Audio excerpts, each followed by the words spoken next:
Hey guys, this is Connor Cordova for FightersOnlyMagazine.com here today with the man who's headlining UFC in Germany, Mr. Nate the Great Marquardt. Thanks for taking the time. What's up, man? So Nate, Yushin Okami is who you're fighting, and he's known to be a really, really strong guy, but you just came off of a victory from a really, really strong guy, who's Marquardt. SpongeBob SquareBack. Do you think that his strength and Yushin's strength are pretty much similar, so your game plan will be similar going into this fight? No, I think they're pretty much opposite style fighters. Paul Harris is a short, stocky guy. You know, he's all about the submissions, the ankle locks, and Okami's tall and a little bit lanky, and you know, he tends to be more patient and not go for the finish so much. You know, tries to control the fight. So I think it's complete opposite. So where do you think this fight's going to be fought then? Do you think it's going to be more in the clinch, on the outside, ground game? That's hard to say. I mean, the fight always starts on the feet, so I plan to dominate there as much as possible. And you know, if I get a couple takedowns or whatever, you know, I'm sure it'll end up on the ground at some point. He has good takedowns as well, so I might have to be defending that or looking to reverse off of my back. So. And now, Yushin, he's southpaw, right? So, correct, yeah. So will you be looking to set up that big right hand that you put quite a few people down with? Yeah, I'm always looking for the right hand, you know. But for sure, you know, I got a game plan against the southpaw for this fight. We won't let Yushin. You can't watch this. We won't let it go this time.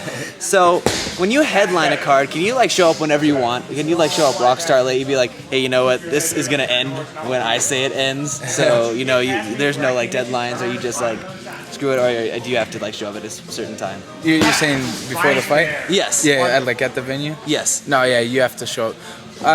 The nice thing is the main event and sometimes the co-main event, they can show up later than all the other guys, but usually, you know, the undercard has to be there at a certain time, the main card, and then the main event has like a third time that they can show up a little bit later. Yeah, because it seems like whenever you watch like the pay-per-view, they always like show halfway, they're like strolling in, like super late. You're like, well, the funny thing too is that like they'll show them strolling in or whatever, but that's actually pre-recorded, so they've been there for a little while at least. You just like told me there's no Santa Claus. Now I just got this whole conception that was just crushed. But same thing when when you're warming up, it's not live. You know, it's like a pre-recorded thing there. All these secrets now for all you people like me. I'm sorry, but now you know the truth. I couldn't handle it, but I have to handle it.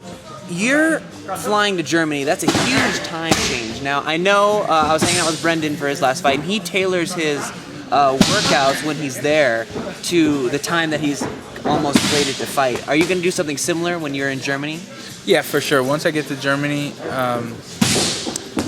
I assume, well, I'll probably work out right when I get there just to, you know, get the muscles stretched out from being on the flight the whole day. But every day, probably until Thursday night, or definitely not on Friday night, but up until Thursday night, I'll be training at fight time.